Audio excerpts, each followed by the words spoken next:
a major development in the Justice Department's investigation into Trump's handling of classified documents. According to the New York Times, Trump specifically told Molly Michael, his former assistant, to play dumb if she was questioned by federal officials about the boxes of sensitive documents stashed at Mar-a-Lago. And we understand the words, according to a person briefed in her comments. The New York Times says the specific words he used were, "You don't know anything about the boxes."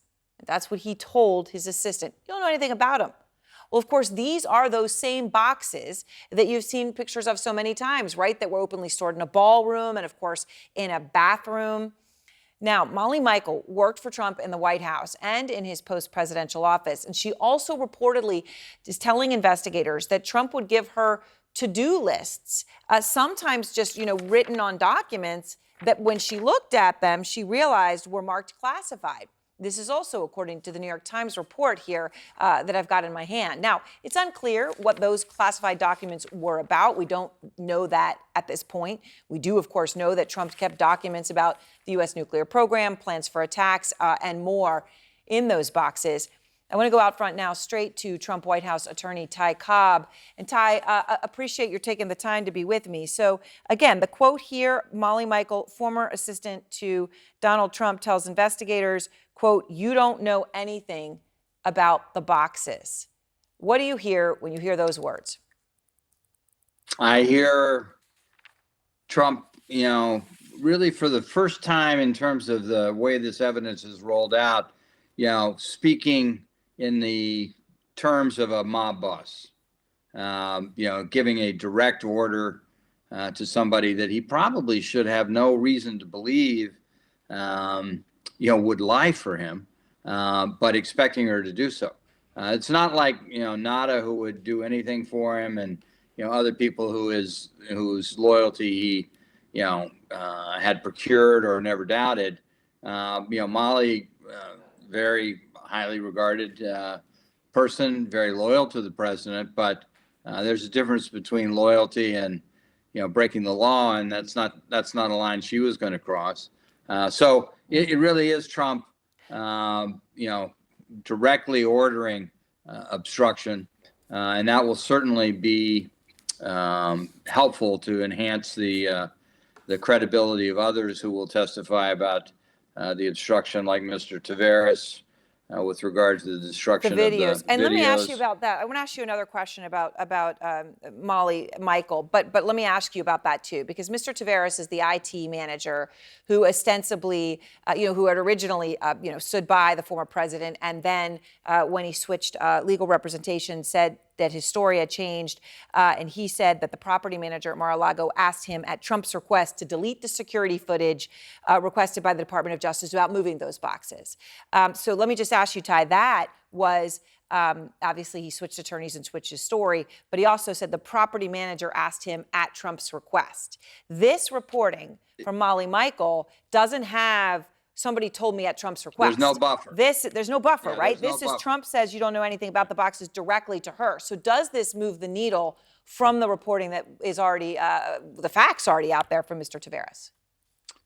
Yes, I think this underscores, though, what we've talked about, which is, what Jack Smith says in the indictment is not the only evidence that he has.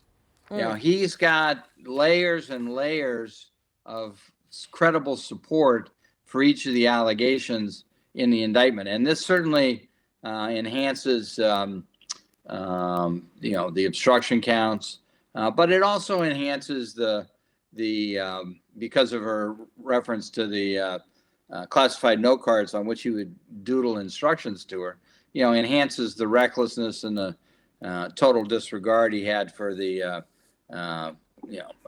confidentiality of classified documents. Can I ask you about that? Because I know you think that's significant. In the reporting, it talks about it, that he would write notes to himself on documents that he gave her listing tasks he wanted done.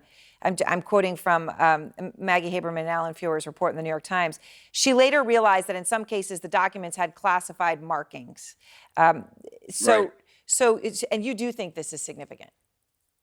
I think that's very, I do. And I think you're going to see, there will be other leaks like this. I don't know who leaked this to whom, but the reality is as the evidence comes out, and more will come out as motions are filed, et cetera, I think you will see that the indictment, detailed as it is far from a complete accounting of the evidence that they have to pursue the former president. Does this change anything in the former president's legal team's eyes or in his eyes about, I mean, and obviously I know those two things can be very different about where they stand? Yeah, I think it should. Now, they were aware of it probably because they had already received discovery probably to this effect. For example, there's a pending motion to partially gag Trump in the D.C. case by Jack Smith. This is the kind of evidence that buttresses the necessity for partially gagging him because it is it's a direct instance of intimidation and instructions to violate the law, and that's part of what they're concerned about is the intimidation of witnesses as well as the poisoning of a jury pool. So I think this enhances that motion. I think there will be other evidence that will be used in the hearing on that issue that will come out and also reinforce the necessity of imposing a partial gag order. All right, Ty Cobb, thank you very much. I really appreciate your time. And on the back Always of nice to be with you, Aaron. Thank you, dear. You too, Ty. And when it comes to the impact of this on other cases, Ty is talking, of course, about also what it might mean for the DOJ case right now in Washington. I want to bring in Chris Timmons now, former prosecutor in Georgia. Chris, obviously you've talked a lot about the Fulton County probe. Could this new reporting from the New York Times, obviously specifically Trump's former assistant saying that Trump said to her, "You don't know anything about the boxes," could that have impact on the on the case in Fulton County? Absolutely, Aaron. I think it's got three possibilities of coming in. One, the least likely is a re-indictment, including these as additional predicate acts and further into the conspiracy. I don't think it fits quite that neatly. Second, it could be brought in, and there'd have to be a motion filed under what's referred to as similar acts, that it's close to it, or even brought in as maybe kind of a distant part of the RICO scheme, but under a motion under what we refer to as Evidence Rule 404B. And then the third one, Aaron, I think the former president is going to take the opportunity to testify in the Georgia case. I really do. A number of people think that he's not going to. I think he's not going to miss that opportunity to be on every television in the entire world. And if he does testify, Aaron, then at that point it comes in as impeachment evidence. It could show that he lacks credibility and that he's dishonest. So I think it's coming in under one of those two ways. I think most likely the second or third. But again, I think he's going to testify, and if he does, he's going to hear about that on his cross-examination. Right, and of course we should remind everyone, right, testify, when you say here in front of the world, I mean literally so, of course, because the hearings in the case in Georgia would be televised. When it comes to the case here and the specific report from the New York Times that Molly Michael, the former assistant to then President Trump, reportedly says Trump told her to play dumb and said, quote, "You don't know anything about the boxes." And that was after he was president, when he was in Mar-a-Lago. She still was working for him. Also those notes that he would write on documents that he gave her, and she then noticed that some of those were marked classified. As a former prosecutor, when you look at this and this latest reporting, how significant is it?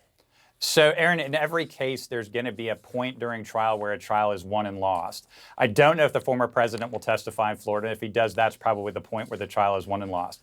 But if it isn't, it's this witness. She's the key witness. She doesn't have a prior inconsistent statement where she said something happened that didn't. So she makes a much stronger witness. And on top of that, she's got just damning information. I mean, this is a smoking gun.